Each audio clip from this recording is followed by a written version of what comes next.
হঠাৎ থামিয়ে বলেছিল, শুক্লা দ্বাদশীর দিন অন্তরাটুকু শুনিয়ে যাবে।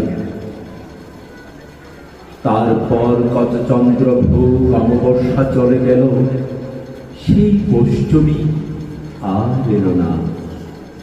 25 বছর প্রতীক্ষায় আছি। মামাবাড়ির মাঝি নাদের আলে বলেছিল, অর্ঘ দাদা ঠাকুর, তোমাকে আমি 3 প্রহরের বিল দেখাতে নিয়ে যাব, যেখানে পদ্ম ফুলের মাথায় সাপ আর ভ্রমর খেলা করে।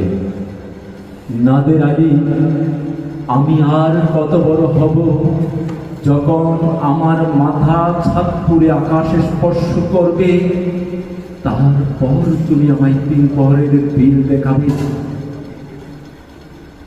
একটিও রয়্যাল করে কিনতে পারেনি।